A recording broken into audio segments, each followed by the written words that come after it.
2013 সালের 5ই মে কেবল বাংলাদেশই নয়, যে দিনটি ইতিহাসের এক কালো অধ্যায় হিসেবে জায়গা করে নিয়েছে বিশ্বে।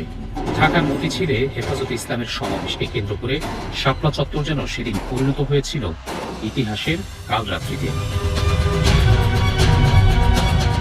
আজ থেকে প্রায় 1 যুগ তথা 12 বছর আগে 5ই মে শাপলা চত্বরে কি ঘটেছিল, কেনই বা ঘটেছিল তা জানতে হলে আমাদেরকে সবার আগে জানতে হবে কোন প্রেক্ষাপটে হেফাজতে ইসলাম নামক অরাজনৈতিক সংগঠনটির যাত্রা শুরু হয়েছিল। সেসব ঘটনা এবং ঘটনার পেছনের ঘটনা তুলে ধরতে আপনাদের সঙ্গে আছি আমি মহসিন কবির। 2009 সালের 6 জানুয়ারি আওয়ামী লীগ সরকার ক্ষমতা গ্রহণের পর দেশপ্রেমিক সেনাবাহিনী, ডানপন্থী ও ইসলামপন্থী রাজনৈতিক শক্তিকে নির্মূলে শুরু হয় নানামুখী চক্রান্ত।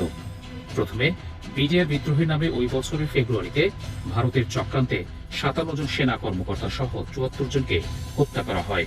এরপর দেশের ধর্মপ্রাণ মানুষকে উস্কে দিয়ে আলেম ওলামাদেরকে নিধন করতে শুরু হয় নতুন মিশন। সন্ত্রাসের বিরুদ্ধে অনন্ত যুদ্ধের নামে একটা ইসলাম ফোবিয়া তৈরি হয়েছিল এবং সেই ইসলাম ফোবিয়াকে কাজে লাগিয়ে বিগত সরকার জঙ্গিবাদ দমনের নামে ব্যাপক মানবাধিকার লঙ্ঘন করেছে। শুরুতেই ইসলাম, মহান আল্লাহ ও রাসূল সাল্লাল্লাহু আলাইহি ওয়াসাল্লামকে নিয়ে কটূক্তি এবং বিদ্বেষমূলক লেখালেখির মাধ্যমে ধর্মীয় সাম্প্রদায়িকতার বিষ বাষ্প ছড়িয়ে দেওয়া হয়। আর এ কাজে ব্যবহার করা হয় কিছু ব্লগারকে। মুক্ত মতের নামে মহান আল্লাহ, নবী হযরত মুহাম্মদ সাল্লাল্লাহু আলাইহি ওয়াসাল্লাম এবং ইসলামের মৌলিক নানা বিধান নিয়ে বিভিন্ন ব্লগ ও সামাজিক যোগাযোগ মাধ্যমে চলতে থাকে অশালীন ও কুরুচিপূর্ণ বিভিন্ন লেখালেখি। এসব ব্লগারদের মধ্যে অন্যতম রাজীব হায়দার, যিনি থাবা বাবা নামে ব্লগ লিখতেন। ব্লগার অভিজিৎ রায়, যিনি আকাশ মালিক ছদ্মনামে মুক্তমনা ব্লগে লিখতেন। শেখ হাসিনার নেতৃত্বাধীন আওয়ামী লীগ সরকার সে সময়ে মুখে ধর্মীয় সম্প্রীতির কথা বললেও ব্লগারদের এমন সাম্প্রদায়িক উস্কানির ব্যাপারে ছিল নিশ্চুপ। বরং উল্টো তাদের বিরুদ্ধে কেউ কথা বললে নির্যাতনের খড়গ নেমে আসত। জঙ্গি ও সন্ত্রাসী আখ্যা দিয়ে দমন করা হতো ব্লগারদের বিরোধিতাকারীদের। এমনই এক প্রেক্ষাপটে মুসলমানদের ঈমান ও আকীদা রক্ষায় 2010 সালে আত্মপ্রকাশ ঘটে হেফাজতে ইসলাম নামক একটি ধর্মীয় অরাজনৈতিক সংগঠনের। ইসলাম নিয়ে বিভিন্ন জনের বিভিন্ন ধরনের কটূক্তিমূলক এবং ইসলাম বিদ্বেষী কথাবার্তা ব্যাপকভাবে যখন চলতে শুরু করে তখনই হেফাজতে ইসলাম গঠিত হয়। দর্শক, ইতিহাসের যে বাস্তবতায় হেফাজতের জন্ম হয়েছিল, পরবর্তীতে সেই সংগঠনটিই হয়ে ওঠে তৎকালীন আওয়ামী লীগ তথা শেখ হাসিনা সরকারের ক্ষমতার মসনদ হারানোর ভীতির কারণ। ফলে হেফাজতকে নির্মূলের নামে দেশের আলেম ওলামাদেরকে নির্মূলে তখন নেওয়া হয় ভিন্ন এক পরিকল্পনা। ঘটনার গভীরে গিয়ে আমরা সেই পরিকল্পনা আপনাদের সামনে তুলে ধরতে চাই। দেশের সর্ববৃহৎ ইসলামী সংগঠন জামাতে ইসলামের শীর্ষ নেতাদের ফাঁসি দিতে গঠন করা হয় বিতর্কিত যুদ্ধাপরাধ ট্রাইব্যুনাল। কিন্তু তাতেও পুরোপুরি ভরসা পাচ্ছিল না তারা। এ কারণে জামাত নেতা কাদের মোল্লা সহ আটক সবার ফাঁসি নিশ্চিত করতে 2013 সালের ফেব্রুয়ারিতে শাহবাগে উদয় হয় গণজাগরণ মঞ্চের। এই মঞ্চের নায়ক হিসেবে নির্বাচন করা হয় ডাক্তার ইমরান এইচ সরকারকে। শুধু নামেই সরকার ছিলেন না, সে সময় তিনিই হয়ে ওঠেন সরকারের ওপরে ছায়া সরকার। রাষ্ট্রীয় নির্বাহী আদেশের মতো ইমরান এইচ সরকারের শাহবাগ থেকে দেয়া নির্দেশে তখন দেশের অনেক গুরুত্বপূর্ণ সিদ্ধান্ত বাস্তবায়িত হতো। আগামীকাল থেকে আপনারা রাজপথে থাকবেন, প্রতি পাড়ায় মহল্লায়, গ্রামে গঞ্জে, মোড়ে মোড়ে আপনারা অবস্থান নেবেন। সে ওখান থেকে শাহবাগ থেকে বলে দেয় যে আজকে পতাকা অর্ধরোহিত থাকবে, সচিবালয় পর্যন্ত পতাকা অর্ধরোহিত করে। স্লোগানের নামে এমন খিস্তি খেউর আর কুরুচিপূর্ণ বক্তব্যের ফাঁকে চলত বিরিয়ানির প্যাকেজ বিতরণ, যাতে লোকজনকে খাবারের জন্য এদিক সেদিক ছুটতে গিয়ে জমায়েত পণ্ড না হয়। অন্যদিকে গণজাগরণ মঞ্চকে আরো শক্তিশালী এবং দেশে বিদেশে এটিকে বৈধতা দিতে ব্যবহার করা হয় গণমাধ্যমকে। গত 15 বছর যারা ক্ষমতাকে দখল করে রাখছিল তাদের মদতেই তারা এত আস্ফালন পাইছে। মূলত শাহবাগের এই মঞ্চ নাটক প্রচারে গণমাধ্যমগুলোকে এক প্রকার বাধ্য করা হয়। কেউ এর ব্যতিক্রম করলে নেমে আসতো খড়গ। যেমনটি ঘটেছিল দৈনিক আমার দেশ পত্রিকার বেলায়। সে সময় গণজাগরণ মঞ্চের আসল রহস্য উন্মোচন করে পত্রিকাটি। এ কারণে 2013 সালের 11 এপ্রিল বন্ধ করে দেওয়া হয় দৈনিক আমার দেশ পত্রিকার প্রকাশনা। গ্রেপ্তার হন সম্পাদক মাহমুদুর রহমান।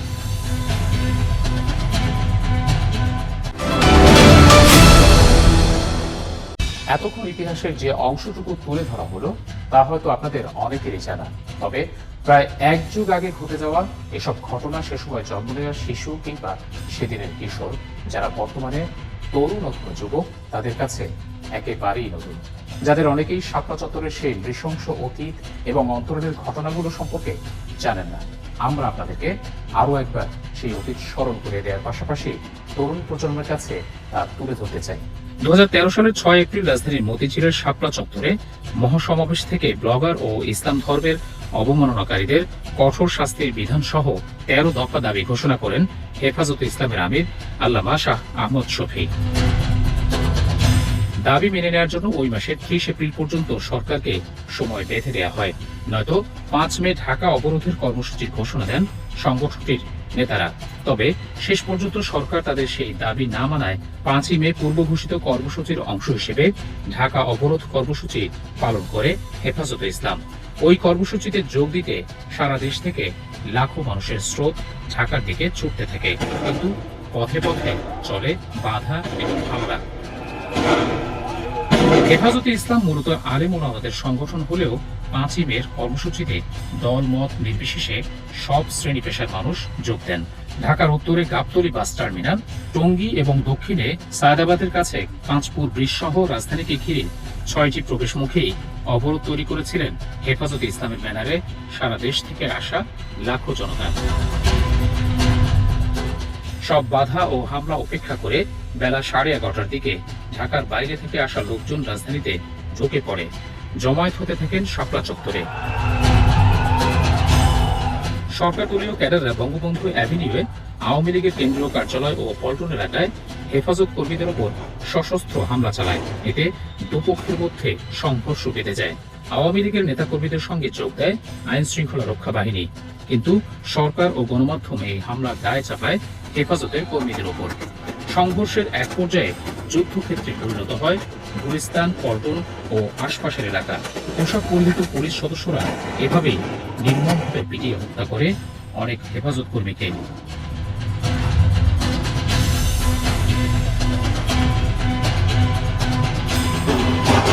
সে সময় গুলি ও পিটুনিতে বেশ কয়েকজন হেফাজত কর্মী নিহত হন, আহত হন অনেকেই। ইসলাম ব্যাংক হাসপাতালে আমাদের দ্বিতীয় দিন যে তথ্যটা দিল যে 2500-এর মতো উনি এখান থেকে করছে, এবং বিভিন্ন হাসপাতাল থেকে তথ্যের ভিত্তিতে আমরা মনে করি 10,000-এর কম না।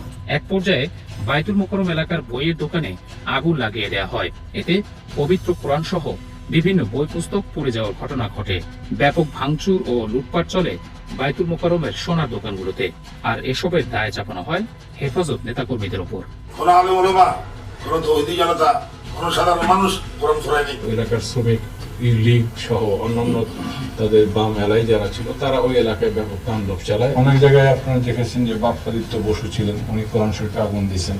এ নিয়ে গণমাধ্যমেও চলে ব্যাপক প্রচারণা। সোনার দোকানে লুটপাটের ঘটনা তদন্ত করে শেখ হাসিনা সে সময় অপরাধীদের গ্রেপ্তারের ঘোষণা দেন, কিন্তু রহস্যজনক কারণে পরবর্তীতে সোনার দোকানে লুটপাটকারীদের গ্রেপ্তার করা হয়নি। হেফাজত কর্মী, পুলিশ এবং আওয়ামী লীগ ক্যাডারদের সঙ্গে ত্রিমুখী এই সংঘর্ষ থেমে থেমে চলতে থাকে সন্ধ্যা নাগাদ। এদিকে বাইরে যখন এমন রণক্ষেত্র, তখন লালবাগ মাদ্রাসায় অবস্থানরত হেফাজতের আমির আল্লামা শাহ আহমদ শফী সহ অন্য নেতাদের অবরুদ্ধ করে রাখে আইন শৃঙ্খলা বাহিনী। শাপলা চত্বরের সমাবেশ বন্ধের জন্য চাপ দিতে থাকেন ডিএমপির তৎকালীন উপকমিশনার ও সাবেক ডিবি প্রধান হারুন রশিদ সহ অন্যরা, যার প্রত্যক্ষ সাক্ষী ছিলেন লালবাগ মাদ্রাসার এই শিক্ষক ও হেফাজত নেতা। সেখানে নেওয়ার জন্য খুব পিড়াপিড়ি করতেছিল আর কি। মোনাজাত করে আপনি প্রোগ্রামটা শেষ করে তাড়াতাড়ি আপনার কর্মীদেরকে চলে যেতে বলেন। ছবি সব বলতেছিলেন, তো সেখানে লাশের পর লাশ পড়তেছে, এই পরিস্থিতিতে আমি যেতে পারি না, তোমার আগে এগুলো বন্ধ করো। কিন্তু আহমদ শফী কর্মসূচি প্রত্যাহারে রাজি না হয় আনুমানিক 11টার দিকে তাকে জোরপূর্বক বিমানে করে চট্টগ্রামে পাঠিয়ে দেন সাবেক ডিবি প্রধান হারুন। এদিকে গণমাধ্যমে প্রচার করা হয় পুলিশ নিরাপত্তা দিয়ে আহমদ শফিকে লালবাগ মাদ্রাসা থেকে নিয়ে শাপলা চত্বরের দিকে রওনা দিলেও কিছুটা পথ গিয়ে তিনি অসুস্থ হয়ে পড়েন এবং নিরাপত্তার অভাবে তিনি চট্টগ্রামে ফিরে গেছেন। এই হারুনই কিন্তু এখান থেকে হুজুরকে জোর করে বের করে নিয়ে গিয়ে যে প্লেনে উঠাই দিয়ে চিটাকে পাঠাই দিল। দিনভর পুলিশ এবং আওয়ামী লীগ ক্যাডারদের হামলা হেফাজতের বহু নেতাকর্মী হতাহত হন। সন্ধ্যা নাগাদ অন্তত 18 থেকে 20 জন নিহত হন বলে আমাদেরকে জানান হেফাজত নেতারা। সেদিন সন্ধ্যার পর হেফাজতের সমাবেশের প্রতি একাত্মতা জানিয়ে বিএনপি চেয়ারপারসন বেগম খালেদা জিয়া এক বিবৃতিতে নেতাকর্মীদের সহায়তার নির্দেশ দেন। অন্যদিকে জামাত প্রকাশ্যে ঘোষণা না দিলেও শুরু থেকেই সক্রিয় ভূমিকা পালন করেছে। সবশেষ আল্লামা শফিকে ম্যানেজ করতে না পারা ছিল চরম ব্যর্থতা। এসব বিষয় সরকারকে দুশ্চিন্তায় ফেলে দেয়। আহমদ শফিকে পাঠিয়ে দেওয়ার পরই জরুরি বৈঠকে বসে সরকারের ঊর্ধ্বতন কর্তা ব্যক্তিরা। সেই বৈঠকে নেওয়া হয় ভয়ঙ্কর এক নৃশংস পরিকল্পনা। সিদ্ধান্ত হয় যত লাশই পড়ুক রাতের মধ্যেই শাপলা চত্বরকে সাফ করে ফেলতে হবে।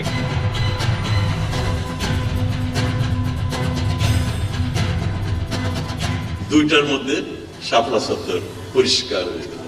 সমাবেশ পরদিন অর্থাৎ 6 মে পর্যন্ত করালে পতন নিশ্চিত বলে বুঝতে পারে শেখ হাসিনা সরকারের অনুগত প্রশাসন। অভিযান পরিচালনার পূর্বে তৎকালীন পুলিশ প্রধান IGP Hasan Mahmud Khandaker, DMP commissioner Benazir Ahmed, RAB মহাপরিচালক মুখলেসুর রহমান এবং বিজিবি প্রধান মেজর জেনারেল আজিজ আহমেদ সহ গোয়েন্দা প্রধানদের নিয়ে যৌথ সভা অনুষ্ঠিত হয়। ডিএমপি হেডকোয়ার্টার থেকে সব নির্দেশনা প্রদান করা হয়। প্রিয় দর্শক, 5 মে মতিঝিলের শাপলা চত্বরের সেই অভিযানে কত মানুষ হত্যার শিকার হয়েছিল সেই তথ্য আজও সবার অজানা। কেন নিহতদের প্রকৃত সংখ্যা আজও জাতির কাছে অজানাই থেকে গেল, অনুসন্ধানে সে সম্পর্কে জানার চেষ্টা করেছি আমরা। মূলত আইন শৃঙ্খলা বাহিনীর সদস্যরা রাত 12টার পর থেকেই তিন দিক থেকে ধীরে ধীরে শাপলা চত্বরের দিকে এগোতে থাকে। মূল অভিযানের আগে ওই এলাকার বিদ্যুৎ সেবা বন্ধ করে দেওয়া হয়। পুলিশের দেয়া যার সাংকেতিক নাম অপারেশন সিকিউর শাপলা, র্যাবের অপারেশন ফ্ল্যাশ আউট, আর বিজিবি অভিযানের নাম দেয় অপারেশন ক্যাপচার শাপলা। পুলিশের 5712 জন সদস্য, এলিট ফোর্স র্যাবের 1300 এবং বিজিবির 576 জন সদস্য সরাসরি অভিযানে অংশ নেয়।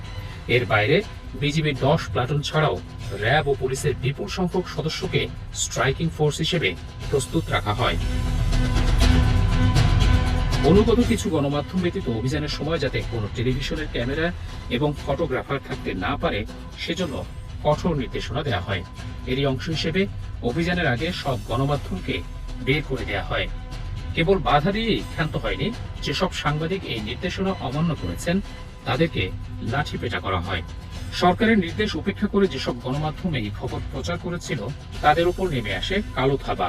যতগুলো লাশ মারা ছিল পড়েছিল, এখন পুলিশ এবং আওয়ামী লীগের যারা ছিল তাদের লক্ষ্য ছিল এই লাশগুলো সরিয়ে নেওয়া, কিন্তু ক্যামেরা তাক করে থাকার কারণে তাদের আক্রোশটা মূলত এই টেলিভিশন চ্যানেলের উপর আসে। যদি জানে সাংবাদিক, তো তাদের উপর খুব টার্গেটেড অ্যাটাক শুরু হয়ে গেছিল। প্রথমে ইসলামিক টেলিভিশন এবং রাত 3টার দিকে দিগন্ত টেলিভিশনের সম্প্রচার বন্ধ করে দেয় সরকার। সেদিন দিগন্ত টেলিভিশনের বার্তা কক্ষ এবং মাঠের রিপোর্টারদের সার্বিক সমন্বয় করছিলেন সাংবাদিক হাসনাত শাহীন। দেখা গেল যে মূল সংখ্যা হয়তো অনেক, কিন্তু আমরা ঠিক যে কটা ডেড বডি পেয়েছি সে কটাই দিতাম। এই কারণে আমাদের অনেক চাপ আসতো যে মারা যাচ্ছে অনেক, আপনার কম দিচ্ছেন কেন। সরকার তার চাইতো না যে আমরা অনুষ্ঠানটা চালাই, তার কারণ আমাদের ক্যামেরা থাকার কারণে আমরা যথেচ্ছাচার করতে পারেন নাই। আইন শৃঙ্খলা বাহিনীর হিসাব অনুযায়ী 5 মের অভিযানে প্রায় 1,55,000 গোলা বারুদ খরচ হয়েছিল। স্বরাষ্ট্র মন্ত্রণালয়ের হিসেবে 80,000 টিয়ার শেল, 60,000 রাবার বুলেট, 15,000 শটগানের গুলি এবং 12,000 সাউন্ড গ্রেনেড ব্যবহার করা হয়। এর বাইরে পিস্তল এবং রিভলভার জাতীয় ক্ষুদ্র অস্ত্রের গুলি খরচ হয়েছে মাত্র 350 রাউন্ড। সবার হাতে ছিল এসএমজি, AK-47 রাইফেল সহ অত্যাধুনিক আগ্নেয়াস্ত্র।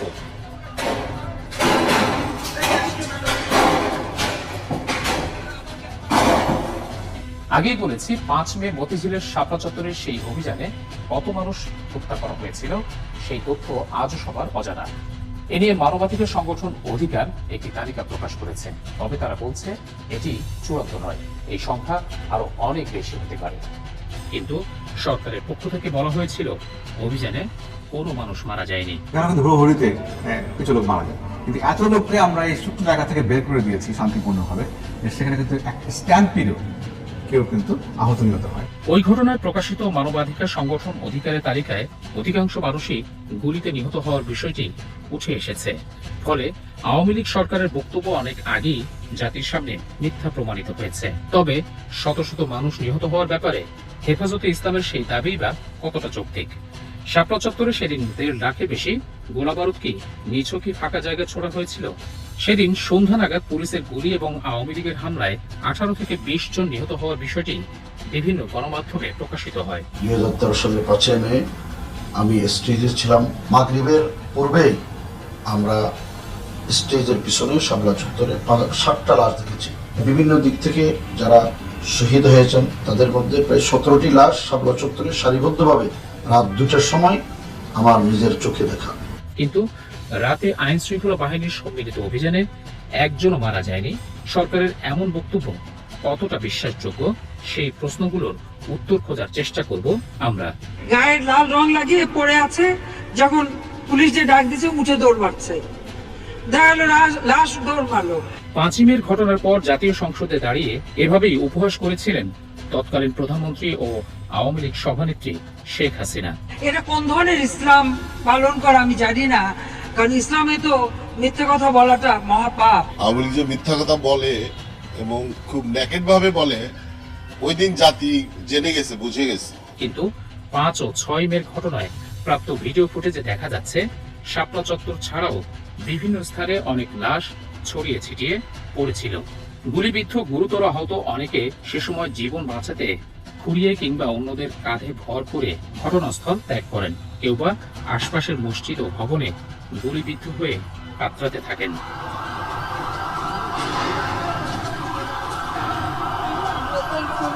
আহতদের হাসপাতালে নেয়ার জন্য ছিল না কোনো অ্যাম্বুলেন্স কিংবা অন্য কোনো পরিবহন ব্যবস্থা। আধুনিক সভ্য সমাজে জঙ্গলের হিংস্র জীবের প্রতিও সহানুভূতি দেখানো হয়, কিন্তু মাদ্রাসা পড়ুয়া এবং সাধারণ নিরস্ত্র এসব মানুষের প্রতি সেদিন ন্যূনতম দয়া কিংবা মানবিকতা দেখানো হয়নি। শিশু থেকে শুরু করে আহত, বিধ্বস্ত, ভীত সন্ত্রস্ত হেফাজত কর্মীরা প্রাণপণে জীবন বাঁচানোর আকুতি জানালেও রেহাই মেলেনি তাদের।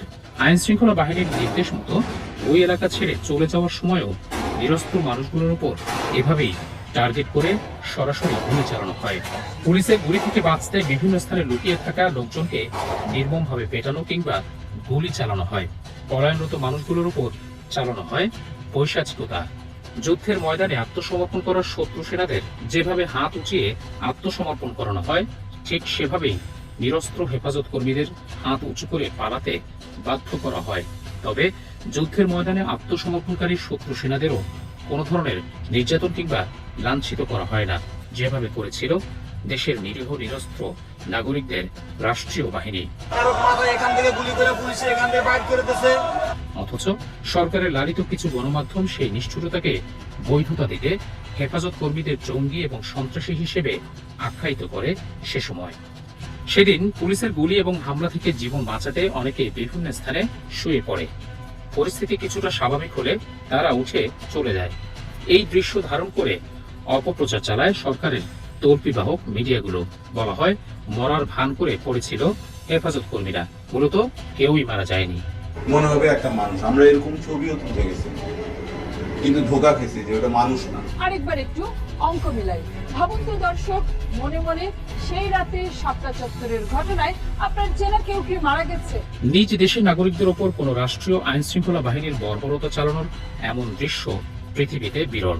কেবল মাদ্রাসা পড়ুয়াই নয়, অনেক সাধারণ মানুষের লাশও পড়ে থাকতে দেখা গেছে সেদিন। গুলিবিদ্ধ রক্তাক্ত আহতদের সঙ্গীদের নিয়ে যেতে দেখা গেলেও পড়ে থাকা লাশ কাউকেই নিতে দেয়া হয়নি।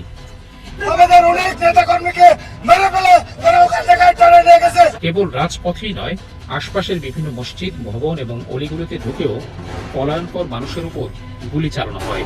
দল বেঁধে কান ধরিয়ে বসিয়ে রাখা হয় অনেককে। আমাদের উপরে গুলি চালাচ্ছে, আমার ভয়ে গুলি লাগছে। আল্লাহ তুমি এটার বিচার করো, আল্লাহ তুমি এটার বিচার করো। হঠাৎ আসলে আমাদের আক্রমণ করা হয়েছে, আমরা এটা ভাবতে পারি যে আমাদের কেউ আক্রমণ করা হবে। চারদিকে মুহুর্মুহু গুলি আর অন্ধকারের মধ্যে চাইলেই ঝুঁকি নিয়ে অলিগলিতে প্রবেশ করা সম্ভব হয়নি ঘটনাস্থলে থাকা সাংবাদিকদের। ফলে সেখানে কত সংখ্যায় মানুষ হতাহত হয়েছিল তা জানা সম্ভব হয়নি আজও। চতুর্দিক থেকে আমাদের গুলি করছে, আমরা শেষ পর্যন্ত আগেই তো পারি না, পিছু পারি না, পরবর্তীতে গলির ভিতরে ঢুকতে বাধ্য হয়েছে এবং গলির যেদিকেই যায় সেদিক থেকে গুলি করতেছে। 6 মে সকালের দিকে সব ভয়ভীতি উপেক্ষা করে সন্তানের খোঁজে বের হন এই হেফাজত নেতা। ফজরের আগে আগে সম্ভবত এটা বন্ধ হয়ে গেছে। তখন আমার ছেলে আমাকে ফোন দিল, আর ফোনটাও হারাই গেছে। ফোন দিল যে আপু আমি তো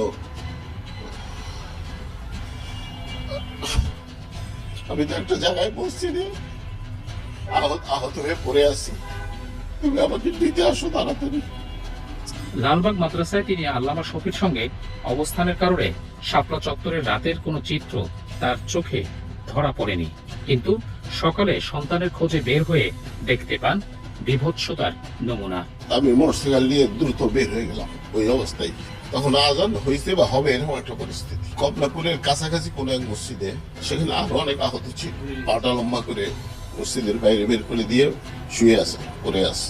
প্রথমত গণমাধ্যমকে সরিয়ে দেয়া, দ্বিতীয়ত বিদ্যুৎ সেবা বন্ধ করে দেয়া এবং ভোরের আলো ফোটার আগেই শাপলা চত্বর ও আশপাশের এলাকায় হতাহতের রক্তের দাগ পানি দিয়ে ধুয়ে মুছে সাফ করে ফেলা, অর্থাৎ ঘটনার সব আলামত নষ্ট করে ফেলা হয় সে সময়। তবে কি ঘটনাকে ধামাচাপা দিতেই এসব পরিকল্পনা নেওয়া হয়েছিল? 5 মে শাপলা চত্বরের ঘটনায় বিচারপতি সৈয়দ আমিরুল ইসলামের নেতৃত্বে একটি গণকমিশন গঠন করা হয়। আওয়ামী লীগ সরকারের মদতপুষ্ট কথিত ওই বেসরকারি গণকমিশনের সদস্য সচিব ছিলেন ঘাতক দালা নির্মূল কমিটি ঘাতালিক নেতা শাহরিয়ার কবির। গণকমিশনের হেফাজতের তাণ্ডবের শ্বেতপত্র নামে প্রকাশিত প্রতিবেদনে নিহতের সংখ্যা 39 জন বলে উল্লেখ করা হয়। তবে নিহতদের কেউই শাপলা চত্বরের মূল অভিযানে মারা যাননি বলেও শ্বেতপত্রে উল্লেখ করা হয়। অন্যদিকে নিহতের সংখ্যা নিয়ে সরকারের মধ্যেই দ্বিধা বিভক্তি দেখা দেয়। গণকমিশনের শ্বেতপত্রেই বলা হয়, স্বরাষ্ট্র মন্ত্রণালয় তৈরি করেছিল 28 জনের তালিকা, যদিও স্বরাষ্ট্র মন্ত্রণালয় তালিকাটি কখনোই প্রকাশ করেনি। তবে বিভিন্ন সময় সরকারের কর্তা ব্যক্তিরা নিহতের সংখ্যা 11 জন বলে জানিয়েছেন। অন্যদিকে পুলিশের পক্ষ থেকে 13 জন নিহত হওয়ার দাবি করা হয়। 5 মের হত্যাকাণ্ড নিয়ে সরকারের বিভিন্ন মহল থেকে এভাবে এক এক সময় এক এক তথ্য প্রকাশ নিয়ে জনমনে বিভ্রান্তি সৃষ্টি হয়। ফলে সরকারের এসব তথ্য কোনো গ্রহণযোগ্যতা পায়নি। গত সরকারের একটা সুক্রিয়া মাহফিল করছিল, আপনারা জানেন, আমাদের স্বীকৃতি দেওয়ার কারণে। এটা একটা চক্রান্ত ছিল আমাদের বিরুদ্ধে। এখানে সামরিক সচিব মেজর জেনারেল আবেদিন সাহেব মানে এটার আয়োজক ছিলেন। স্বাগত বক্তব্যে বলছিলেন যে শাপলা চত্বরে হতাহতের মতো কোনো ঘটনা ঘটে নাই। তো এটার প্রতিবাদ করছিলেন জুনায়েদ বাবুনগরী সাহেব, আল্লামা নূর হোসেন কাসেমি সাহেব। পরের দিন পত্রিকায় আসার পরে উনি আমাকে রেখ দিলেন। ওনাকে বললাম কোনো শহীদ হয় না, শহীদের তালিকা আমার কাছে আছে। উনি বলে যে আমাদেরকে তো কেউ বলেনি। আমি বললাম কি বললেন আপনি, আপনাদেরকে বলবে কিভাবে? যে পরিবারে শহীদ হয়েছে শহীদ পরিবারের এই লাশটা তো দাফন করতে দেন নাই আপনার গোয়েন্দা বাহিনী। ওই বছর মানবাধিকার সংগঠন অধিকারের পক্ষ থেকে 5 ও 6 মে হেফাজতের সমাবেশকে কেন্দ্র করে নিহত 61 জনের একটি তালিকা প্রকাশ করা হয়। এতে বলা হয়, 61 জনের এই তালিকায় মতিঝিলের শাপলা চত্বরে হেফাজতে ইসলামের সমাবেশকে কেন্দ্র করে নিরাপত্তা বাহিনীর দ্বারা বিচার বহির্ভূত গণহত্যার শিকার ব্যক্তিদের নাম উঠে এসেছে। 5 এবং 6 তারিখে যেই হত্যাকাণ্ড সংঘটিত হয়েছিল হেফাজতে ইসলামের নেতাকর্মীদের উপর, সেটার ফ্যাক্ট ফাইন্ডিং করা বা তথ্য অনুসন্ধান করার সিদ্ধান্ত নেওয়ার অধিকার গ্যাস্টুক লেভেলে একেবারে গ্রাম পর্যন্ত, ভিক্টিমের বাড়ি পর্যন্ত যে এই তথ্য অনুসন্ধানটা করে। এ নিয়ে প্রচন্ড ক্ষিপ্ত হয়ে ওঠে শেখ হাসিনার সরকার। এরপর অধিকারের কাছে সেই তালিকা চাওয়া হয়, কিন্তু ভুক্তভোগী পরিবারগুলো সরকারের রোষানলে পড়তে পারে এমন আশঙ্কায় তালিকা প্রকাশ করেনি অধিকার। এতে আরো ক্ষিপ্ত হয় সরকার। গ্রেপ্তার করা হয় অধিকার সেক্রেটারি আদিলুর রহমান খান এবং পরিচালক নাসির উদ্দিন এলানকে। অধিকার কার্যালয়ে অভিযান চালিয়ে কম্পিউটার সহ বিভিন্ন নথিপত্র নিয়ে যায় আইন শৃঙ্খলা বাহিনী। সরকারের আইন শৃঙ্খলা বাহিনী এবং অনুগত বিভিন্ন গণমাধ্যম এই তালিকাকে মিথ্যা ও বানোয়াট প্রমাণে উঠে পড়ে লাগে। ছড়ানো হয় নানা বিভ্রান্তিকর তথ্য।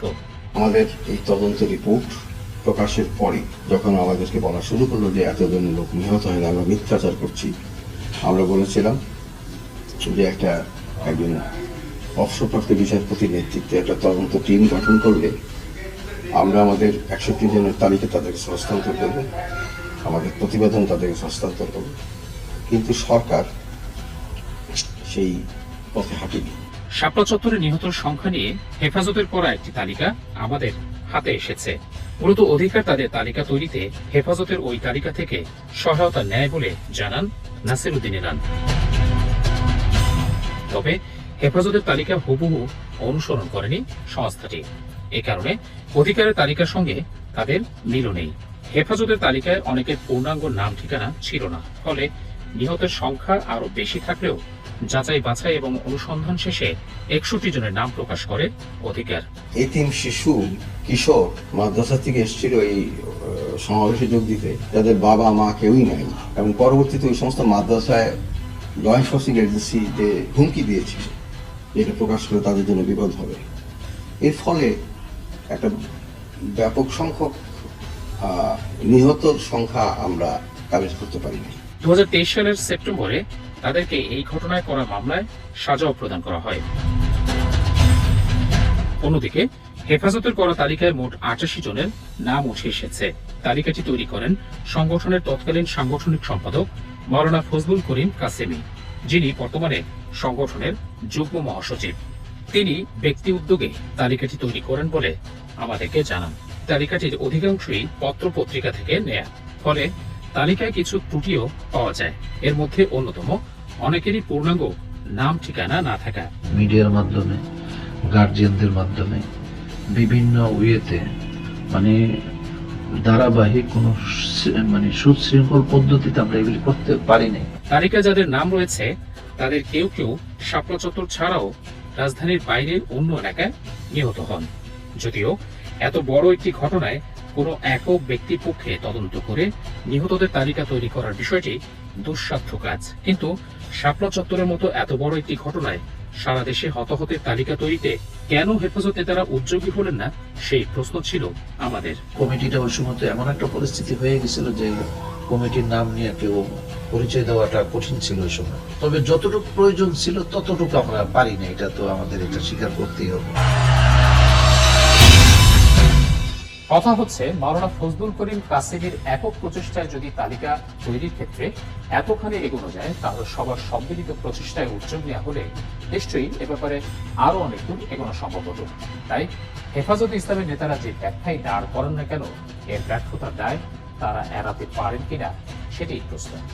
এদিকে যুক্তরাষ্ট্র ভিত্তিক আন্তর্জাতিক মানবাধিকার সংগঠন হিউম্যান রাইটস ওয়াচ HRW 2013 সালের 1 আগস্ট একটি প্রতিবেদন প্রকাশ করে। Blood on the Street: The Use of Excessive Force During Bangladesh Protest শীর্ষক প্রতিবেদন অনুযায়ী সেদিন শাপলা চত্বরে কমপক্ষে 58 জনের মৃত্যু হয়েছে বলে উল্লেখ করা হয়। এই সংখ্যা আরো অনেক বেশি হতে পারে বলে জানিয়েছে সংস্থাটি। আমাদের উপর হঠাৎ আক্রমণ করে এবং গ্যাস, টিয়ার সেল এবং আমাদেরকে গুলি করে। বিভিন্ন মানবাধিকার সংগঠন এবং হেফাজতে ইসলামের তালিকা অনুযায়ী নিহতদের সংখ্যা 100-রও কম। আমি এখানে প্রায় 250-র মতো সংগ্রহ করছিলাম, কোনোটার বাপের নাম নাই, ঠিকানা নাই, এরকম। কিন্তু পরবর্তীতে আদিলুর রহমান সাহেব ওনার এই তথ্যটা যখন সরকার চ্যালেঞ্জ করলো, এগুলি আস্তে আস্তে আমি কমাইছি, বারবার কাটছিট করছি, তো লাস্ট পর্যায়ে আসা 100 কম। এ ব্যাপারে আমাদের অনুসন্ধান বলছে 5ই মে শাপলা চত্বরের ঘটনায় নিহত অনেক লাশ বেওয়ারিশ হিসেবে দাফন করা হয়েছিল। মূলত দেশে বেওয়ারিশ লাশ দাফনের একমাত্র প্রতিষ্ঠান আঞ্জুমান মুফিদুল ইসলাম। নাম পরিচয় কিংবা স্বজনহীন মানুষের লাশগুলোর ফ্রি দাফন সেবা দিয়ে থাকে সংস্থাটি। আমার হাতে যে কাগজগুলো দেখছেন, এগুলো মূলত আঞ্জুমানে মুফিদুল ইসলাম থেকে পাওয়া কিছু নথি। 9/11/2014 সালে আঞ্জুমানের তৎকালীন সহকারী পরিচালক মোহাম্মদ আব্দুল হালিম স্বাক্ষরিত এই নথিতে 2013 সালের মে মাসে অস্বাভাবিক সংখ্যায় বেওয়ারিশ লাশ দাফনের তথ্য উঠে এসেছে। সংস্থাটির কাকরাইলের কেন্দ্রীয় কার্যালয় থেকে সংগ্রহ করা এই নথিতে কি আছে চলুন তা দেখে নেওয়া যাক। 2010 সালের জুলাই থেকে 2014 সালের অক্টোবর পর্যন্ত মোট 52 মাসের তথ্য রয়েছে এই নথিতে। ফ্রি লাশ দাফন কলামটিতে প্রতি মাসে সংস্থাটি কতগুলো বেওয়ারিশ লাশ দাফন করে তার হিসাব দেওয়া রয়েছে। এখান থেকে আমরা কেবলমাত্র 2013 সালের মে মাসের সংখ্যাটি বাদ দিয়ে যদি অন্য মাসগুলোর হিসাব করি, তাহলে দেখা যাবে বাকি 51 মাসের মধ্যে 2010 সালের জুলাই মাসে সর্বনিম্ন 50টি এবং 2012 সালের নভেম্বর মাসে সর্বোচ্চ 145টি লাশ দাফন করেছে আঞ্জুমান। আবারও বলছি, আঞ্জুমানে মুফিদুল ইসলামের এই তালিকায় থাকা 52 মাসের হিসাবের মধ্যে 2013 সালের একমাত্র মে মাসটি বাদে বাকি 51 মাসের মধ্যে একটি মাসে সর্বাধিক 145টি বেওয়ারিশ লাশ দাফন করা হয়েছিল। ব্যতিক্রম কেবল 2013 সালের মে মাসটি, যে মাসটিতে অন্য সব মাসের হিসাবকে পাল্টে দিয়ে অস্বাভাবিক যে সংখ্যা রয়েছে তা হল ওই মাসে সর্বমোট 367টি বেওয়ারিশ লাশ দাফন করা হয়েছে। অর্থাৎ কেবল মে মাস ব্যতীত বাকি যে 51 মাসের হিসাব ওই তালিকা রয়েছে তার মধ্যে সর্বোচ্চ 145টি বেওয়ারিশ লাশ দাফনের উল্লেখ রয়েছে। এই সর্বোচ্চ সংখ্যাটি যদি আমরা মে মাসের 367 সংখ্যাটি থেকে বাদ দিই তাহলে এর বিয়োগফল দাঁড়ায় 222। অর্থাৎ ওই মাসে অতিরিক্ত 222টি লাশ দাফন করেছে আঞ্জুমান। যদি 2013 সালের শুধুমাত্র মে মাসটি বাদ দিয়ে হিসাব করি তাহলে ওই বছরের বাকি 11 মাসের গড় বেওয়ারিশ লাশের সংখ্যা দাঁড়ায় 96টির কিছু বেশি। অর্থাৎ 2013 সালে 11 মাসে গড়ে যে পরিমাণ লাশ দাফন হয়েছে, মে মাসে এই গড় হিসাবের 4 গুণের কাছাকাছি বেওয়ারিশ লাশ দাফন করেছে সংস্থাটি। অন্যদিকে ওই বছরের শুধু মে মাস বাদ দিলে বাকি 11 মাসের মধ্যে অক্টোবরে সর্বোচ্চ 138টি লাশ দাফন করা হয়েছিল। সেই হিসাব ধরে অক্টোবরের 138 সংখ্যা থেকে মে মাসের 367 সংখ্যাটির বিয়োগফল হয় 229। অর্থাৎ মে মাসে অতিরিক্ত 229টি লাশ বেওয়ারিশ হিসেবে দাফন করা হয়েছিল। এর সঙ্গে হেফাজতে ইসলামের কাছে নাম পরিচয় সহ থাকা 88টি লাশের হিসাব যুক্ত করলে মোট সংখ্যা দাঁড়ায় 317। অর্থাৎ 5 ও 6 মে শাপলা চত্বরের ঘটনায় 3 শতাধিক মানুষ নিহত হয়েছেন, একথা নির্দ্বিধায় বলা যায়। এর মধ্যে যদি 17টি লাশকে শাপলা চত্বরের বাইরের অন্যত্র ধরে নেই, এরপরও কমপক্ষে 300 মানুষ নিহত হওয়ার বিষয়টি নিশ্চিতভাবেই ধরে নেওয়া যায়।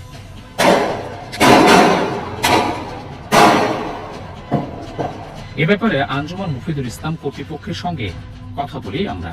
তাদের কাছ থেকে পাওয়া নথিটি আরো একবার তাদেরকে দেখাই। তবে 367টি লাশ কোথায় কবে দাফন করা হয়েছে এ বিষয়ে আঞ্জুমানের এই কর্মকর্তা জানান, তিনি মাত্র কয়েক মাস হল প্রতিষ্ঠানটিতে যোগদান করেছেন, তাই এ ব্যাপারে তার কোনো ধারণা নেই। যারা কর্মরত আছেন দাফন সেবাতে, এই কর্মকর্তা দুজনই নতুন। তিনি আমাদেরকে পরামর্শ দেন সংস্থাটির দীর্ঘদিনের ট্রাস্টি সদস্য ও মুখপাত্র মোহাম্মদ আজিম বক্সের সঙ্গে কথা বলতে। আমরা আজিম বক্সের সঙ্গে যোগাযোগ করলে তিনি জানান, সে সময় জুরাইন এবং আজিমপুর কবরস্থানে বেওয়ারিশ লাশগুলো দাফন করা হতো। ওই সময় তো জুরাইন আর আজিমপুরই ছিল। এখন তো যেমন দক্ষিণ সিটি কর্পোরেশনের কোনো কবরস্থানে আমাদের লাশ দাফন জায়গা দিচ্ছে।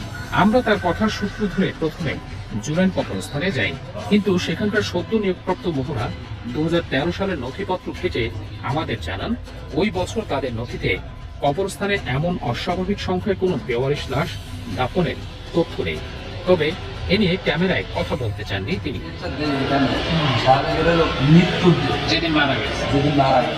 এরপর আমরা যাই রাজধানীর আজিমপুর কবরস্থানে।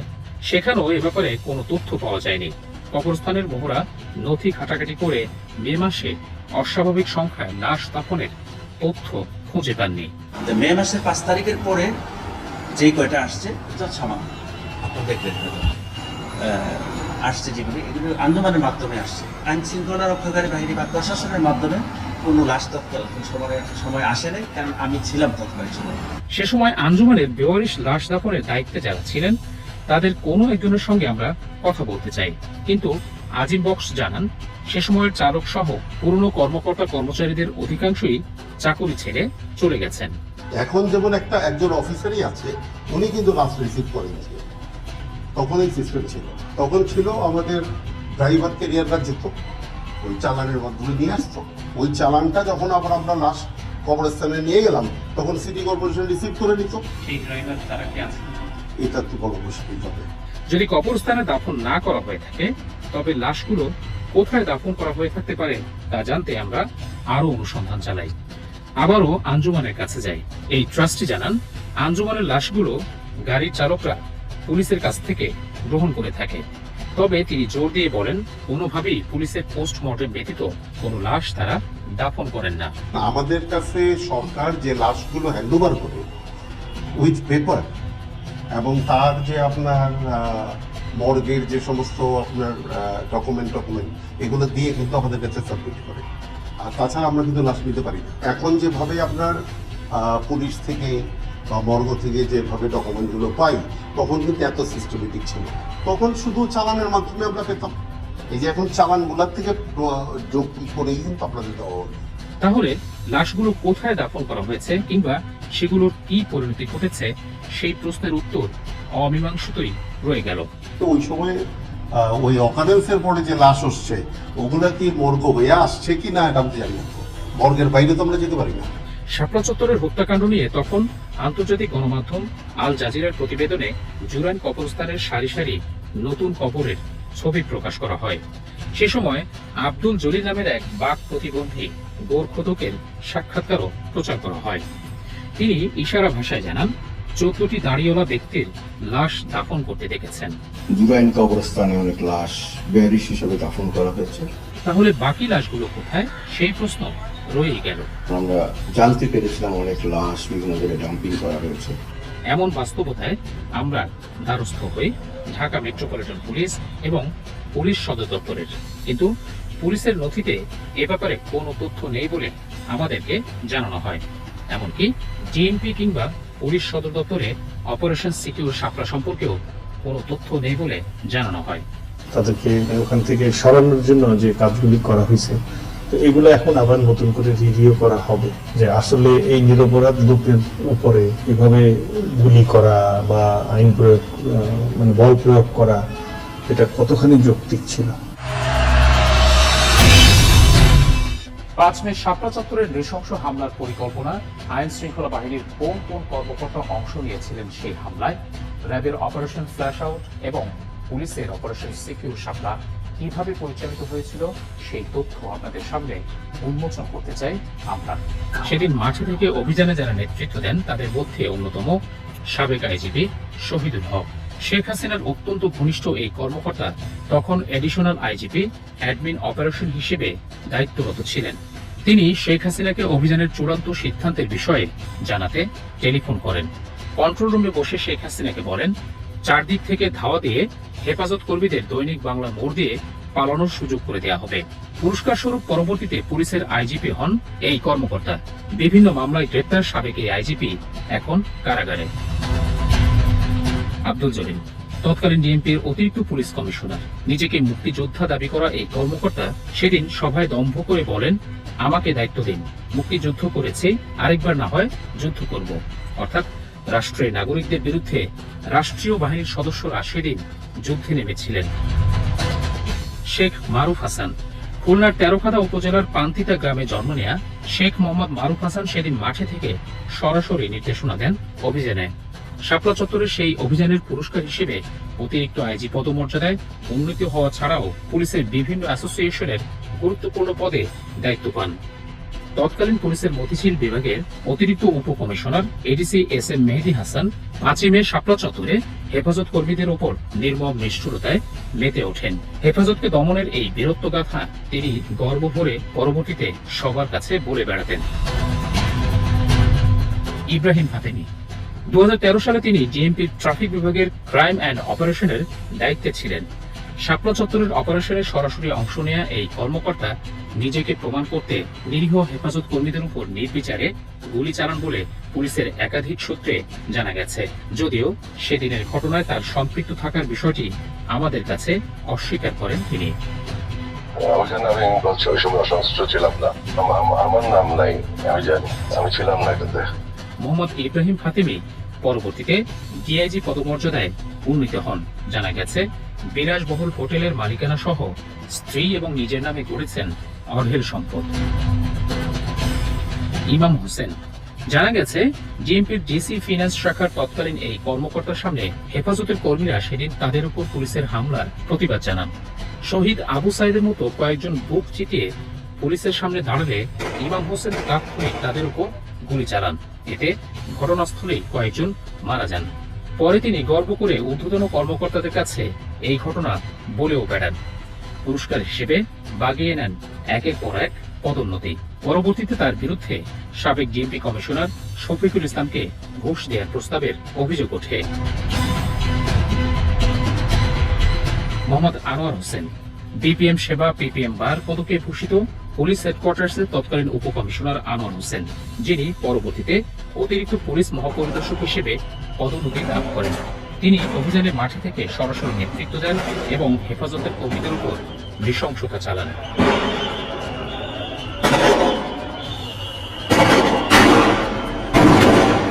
র্যাবের পক্ষ থেকে শাপলা চত্বরের অভিযানে নেতৃত্ব দেন সংস্থাটির গোয়েন্দা শাখার তৎকালীন প্রধান লেফটেন্যান্ট কর্নেল জিয়াউল আহসান। অভিযান শেষে ভোররাতের দিকে শাপলা চত্বরে উপস্থিত থেকে এভাবেই লাশগুলোকে অ্যাম্বুলেন্সে তুলতে দেখা যায় তাকে। অভিযোগ রয়েছে, সেদিন তার নেতৃত্বেই হেফাজত কর্মীদের অনেক লাশ গুম করা হয়। কেবল শাপলা চত্বরের হত্যাকাণ্ডই নয়, আওয়ামী লীগ সরকারকে রক্ষায় জিয়াউল আহসান গুম, খুন, অপহরণ সহ নানা অপকর্মের জন্য কুখ্যাত হিসেবে পরিচিতি লাভ করেছেন।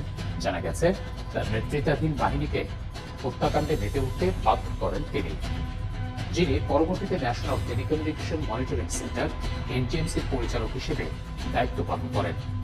এছাড়া অভিযানে র্যাবের আরও যেসব ঊর্ধ্বতন কর্মকর্তা অংশ নেন তারা হলেন তৎকালীন র্যাব 10-এর অধিনায়ক লেফটেন্যান্ট কর্নেল ইমরান ইবনে রৌফ, র্যাব 3-এর অধিনায়ক মেজর সাব্বির সিদ্দিকী, র্যাব 1-এর পরিচালক লেফটেন্যান্ট কর্নেল কিসমত হায়াত এবং র্যাব 4-এর পরিচালক কামরুল হাসান। অন্যদিকে বিজেপি পক্ষ থেকে মাঠ পর্যায়ে নেতৃত্ব দেন কমান্ডার কর্নেল এহিয়া আজম খান, যিনি 2011 সালে রাজশাহী সেক্টর কমান্ডার হিসেবে কথিত বিডিআর বিদ্রোহের ঘটনায় গঠিত বিশেষ আদালত 12-এর আদালতের প্রধান হিসেবে দায়িত্ব পালন করেন।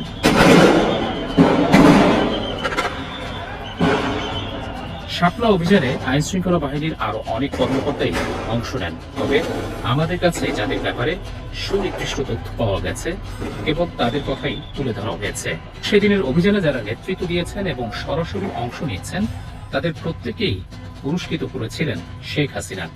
এর মধ্যে আইজিপি হাসান মাহমুদ খন্দকারকে মেয়াদ শেষে স্পেনের রাষ্ট্রদূত, ডিএমপি কমিশনার বেনজির আহমেদকে র্যাব মহাপরিচালক ও আইজিপি এবং বিজেপি প্রধান মেজর জেনারেল আজিজ আহমেদকে সেনা প্রধান করা হয়। শাপলা চত্বরে হেফাজতের উপর নৃশংস হত্যাযজ্ঞ চালানোর পর শুরু হয় অসংখ্য মামলা আর নানাভাবে হয়রানি। পুলিশ সদর দপ্তরের তথ্য অনুযায়ী শাপলার ঘটনায় হেফাজতে ইসলামের নেতাকর্মীদের বিরুদ্ধে কেবল ঢাকাতেই 53টি মামলা করা হয়, আর সারা দেশে এই সংখ্যা 80।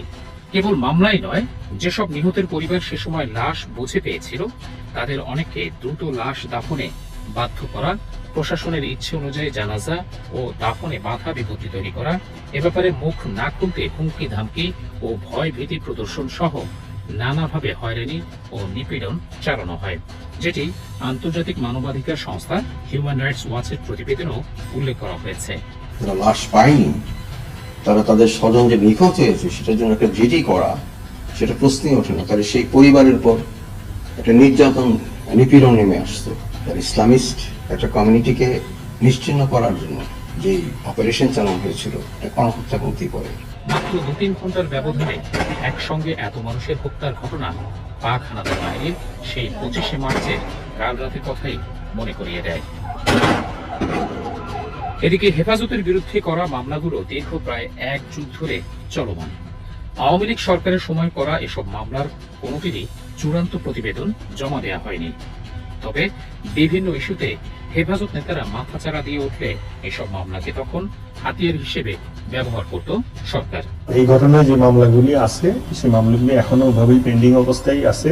আমার ধারণা, এটা ব্যক্তিগত, এটা হয়তো বা ধরেন এটাই হয়তো একটা হাতিয়ার হিসেবে তাদের বিরুদ্ধে হয়তো ব্যবহার করা বা এই ধরনের একটা চিন্তা ভাবনা থেকে থাকতে পারে।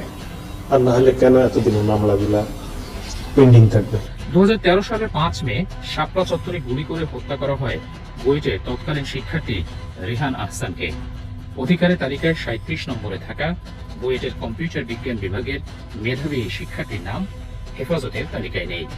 স্বজনরা রেহানের নিহত হওয়ার খবর পেয়ে তার মৃতদেহ খুঁজতে গিয়ে পরদিন ঢাকা মেডিকেল কলেজ হাসপাতালে পায়, কিন্তু হাসপাতালে পাওয়া লাশের ময়না তদন্তের রিপোর্ট চাইলেও দেয়া হয়নি পরিবারকে। সংগত প্রতিবাদী অংশ নেওয়ার জন্য আমার রেহানের জন্য কাল হয়ে যাবে। আমরা রেহানের পোস্টমর্টম রিপোর্টটা পর্যন্ত পাইনি। প্রথম দিকে ওরা লাশও ছাড়তে চাচ্ছিল না। আমাদের ফ্যামিলি মেম্বাররা কেউ আর্মিতে আছেন, সেই ইয়াতে হয়তো বা সেই জিম্মায় ওনারা ছেড়েছেন, তাছাড়া হয়তো লাশও আমাকে দেন না। এমনকি বুয়েটে রেহানের জানাজা করতে চাইলে তার অনুমতি দেয়নি প্রশাসন। পরে তাকে নওগাঁ শহরের মধ্যপাড়া মহল্লায় নিজ বাড়িতে দাফন করা হয়। সন্তান হারানোর শোক সইতে না পেরে কিছুদিনের মাথায় মারা যান রেহানের বাবা AKM মামুন আহসান। রেহানের এমন মৃত্যু তিনি কোনো মতেই মেনে নিতে পারেননি। তাই ভিতরে ভিতরে অমানবিক যন্ত্রণা, বাবার ঘাড়ে সন্তানের লাশ তিনি নিতে পারছিলেন না। পরের বছর হার্ট অ্যাটাকে তিনি মারা যান। আমাদের বেঁচে থাকার পরিধিটা আরো সংকুচিত হয়ে গেল। আমার বাবা একসময় ছাত্র রাজনীতি করতেন, ছাত্রমন্ত্রীতে ছিলেন রাজশাহী বিশ্ববিদ্যালয়ে। ভাইয়া মারা যাওয়ার পর আপু প্রথমে যেটা করেছেন সেটা হচ্ছে সমস্ত রাজনৈতিক কার্যকলাপ নিজেকে একদম গুটিয়ে নিয়েছিলেন, এবং তিনি মারা যাওয়ার আগ মোমেন্ট পর্যন্ত হয়তো বিচারই চেয়ে গিয়েছে। কোন সরকার, পুলিশ, র্যাব, রাজনৈতিক দলের কোনো অধিকার নাই সন্তান হত্যা করা। আমি বারবার একটা কথা বলবো, সন্তান হত্যা করার কোনো অধিকার আপনাদের নাই। 5 আগস্ট আওয়ামী লীগ সরকারের পতনের পর নভেম্বরে রেহান হত্যার ঘটনায় তার মা ইফফাতারা আন্তর্জাতিক অপরাধ ট্রাইব্যুনালে অভিযোগ দায়ের করেন। তুখোর মেধাবী একমাত্র ভাইকে হারানোর শোক আজও তাড়িয়ে বেড়ায় তার বোনকে। আমি সরকার থেকে করার নিষেধ ছিল যেন কেউ আমাদের সাথে কোনো যোগাযোগ না করে। আমি সন্তানের মৃত্যুর কারণ বলতে পারি নাই, শুধু নিকট আত্মীয় ছাড়া কেউ জানতো না। আমরা ছিলাম মৃত্যু পরিবার। আমি আমার সন্তান হত্যার ন্যায় বিচার চাই দোষীদের শাস্তি। সেদিন শাপলা চত্বরে নিহত হন যশোর থেকে আসা হাফেজ মোহাম্মদ মোজাম্মেল হক নান্নু। অধিকারের তালিকার 19 নম্বর এবং হেফাজতের তালিকায় 55 নম্বরে থাকা যশোরের খড়কি ইউনিয়নের নান্নু পুলিশের গুলিতে নিহত হন। জামাত নেতা মাওলানা দেলোয়ার হোসেন সাঈদীর বিরুদ্ধে আওয়ামী লীগ সরকারের করা একটি মামলায় তার পক্ষে সাক্ষী ছিলেন নান্নু। এ কারণে গোয়েন্দারা আগে থেকেই তাকে অনুসরণ করছিল। এক পর্যায়ে নান্নুকে পেয়ে পুলিশ প্রথমে পিটিয়ে তার 2 পা ভেঙে দেয়, এরপর তাকে গুলি করে ফেলে যায়। রাস্তার পাড়ে দিয়ে অন্ধকার, ওই সময় হচ্ছে আপুরা হেঁটে যাচ্ছিল দুজন কথা বলতে বলতে, সেই সময় আবুকে অ্যাটাক করে। এবং যে মারছিল, যে দারোগা, উনি আপুর মোবাইলটাও উঠায় নিয়ে গেছে সেই সময়। আমার আব্বুকে যখন গুলি করেছিল বারংবারই বলছিল যে তোকে আমরা অনেক সময় ধরে ফলো করছি, তুই হচ্ছে আল্লামা সাঈদীর সাক্ষী, তোকে দুনিয়া থেকে সরাই দিব। এখানে বুকের এখানে তাও ঠেকায় গুলি করা হয়েছে। ঘটনাস্থল থেকে এক ব্যক্তি তাকে উদ্ধার করে ইসলামী ব্যাংক হাসপাতালে নিয়ে যায়, কিন্তু শাপলা চত্বরে আহতদের কেউ যাতে চিকিৎসা নিতে না পারে সেজন্য হাসপাতালে হামলা চালায় পুলিশ।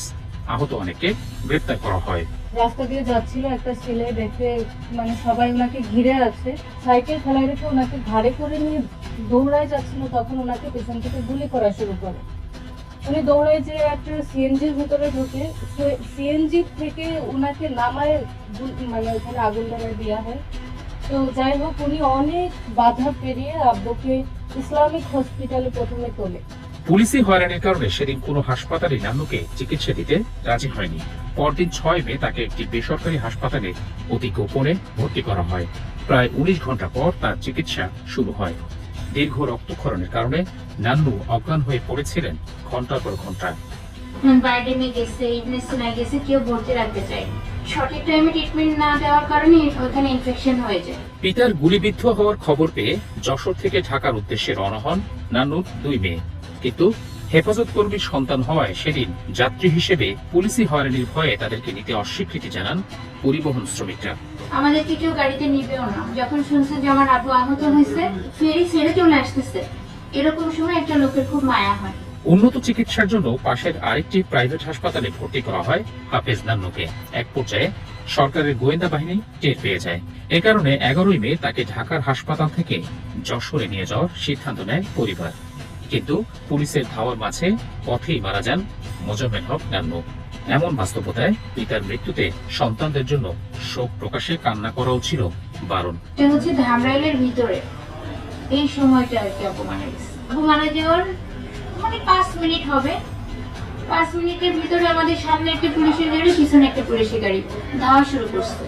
মানে এটা ঢাকা থেকেই আর কি ওরা ফলো করতে করতে যাচ্ছে আমাদের সাথে।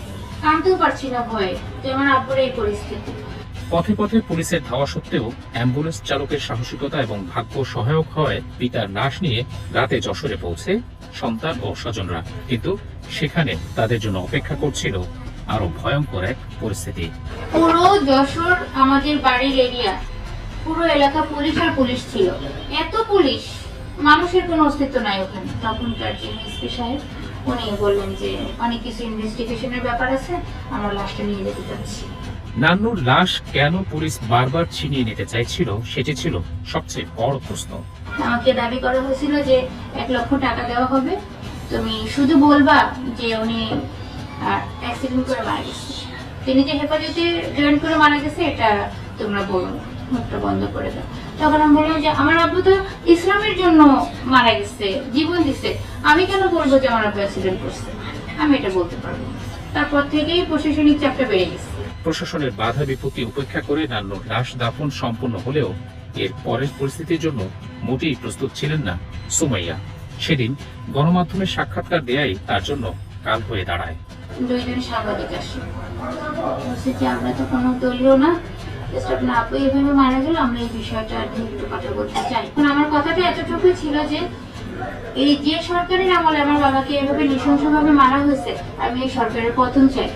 এরকম সময় বিভিন্ন সাইড থেকে আপনার পুলিশের গাড়ির হর্ন, আমাদের বাড়িটা ঘিরে ফেলা হলো। সে সময়কার তরুণী সুমাইয়াকে পুলিশি হয়রানি ও গ্রেপ্তারের ভয়ে প্রায় 3 বছর ফেরারি আসামির মতো বিভিন্ন স্থানে পালিয়ে বেড়াতে হয়। এই 3 বছরে তিনি নিজ বাড়িতে ফিরতে পারেননি। এরপর থেকে পুরোটাই ফেরারি হয়ে গেছে, মানে কোনো একটা সময় বসে থাকতে পারিনি, মানে হুলিয়া যাকে বলে। মানে আমি যশোরে ঢুকলে জানাজানি হয়ে যেত যে আমি যশোরে আসছি। নান্নুর মৃত্যুতে বিধবা হন তার স্ত্রী, এতিম হয়ে পড়ে সন্তানরা। স্বামীর স্মৃতি আজও বয়ে বেড়াচ্ছেন শাহনাজ বেগম। সন্তানদের নিয়ে অসহায় শাহনাজ বেগম আর্থিক অনটনে পড়ে স্বামীর ভিটেমাটিও হারিয়েছেন। তাই অনিশ্চিত এক ভবিষ্যৎ এখন তার সামনে। এর সুষ্ঠু বিচার চাই।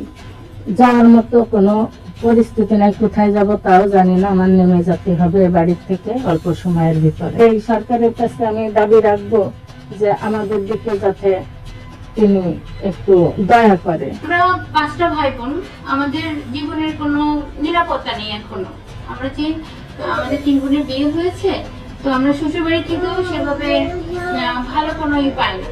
এখনো মানসিক টর্চারিং এর উপরেই থাকি। হয়তো বা বাবা নেই, এই কারণে সরকারের কাছে দাবি করবো যে আমাদের জীবনের একটা নিরাপত্তা আর আমার বাবার মৃত্যুর যে বিচারটা এটা যেন সঠিকভাবে করে। সে রাতে শাপলা চত্বরে ক্লান্ত হেফাজত কর্মীদের কেউ তখন মহান সৃষ্টিকর্তার স্মরণে ব্যস্ত, কেউ আবার ঘুমিয়ে পড়েন।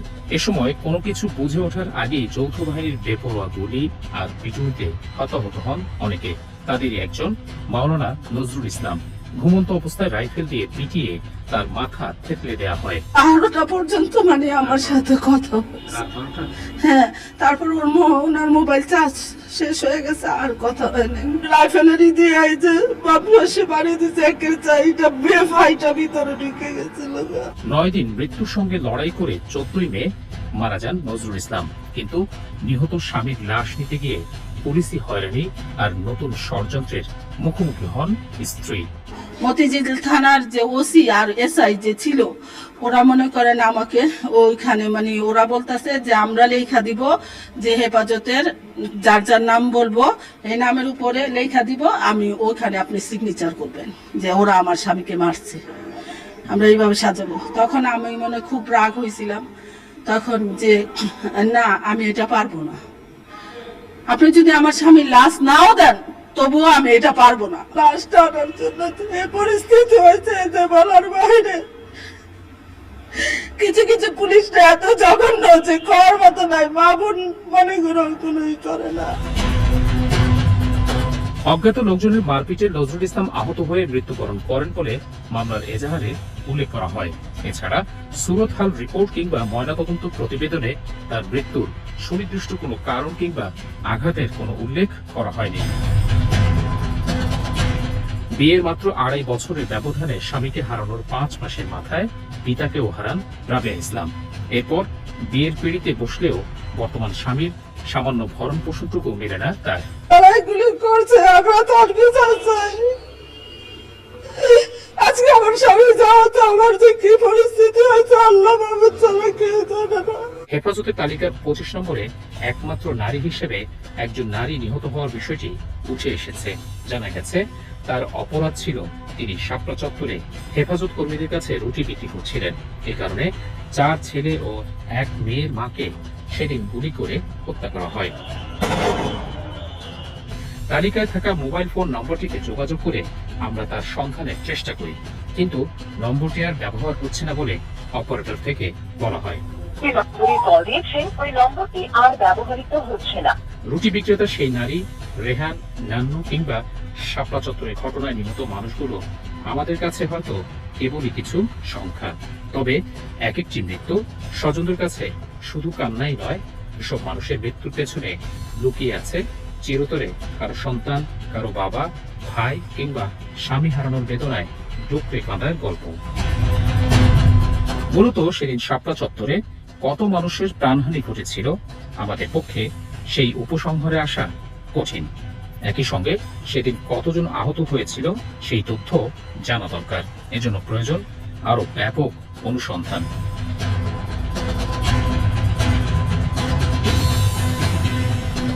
ভুক্তভোগী পরিবার হয়তো তাদের স্বজনদের আর ফিরে পাবেন না, তবে শাপলা চত্বরে ঘটে যাওয়া ইতিহাসের সেই বিচার বহির্ভূত প্রতিটি হত্যা বিচারের দায়ভার রাষ্ট্রের।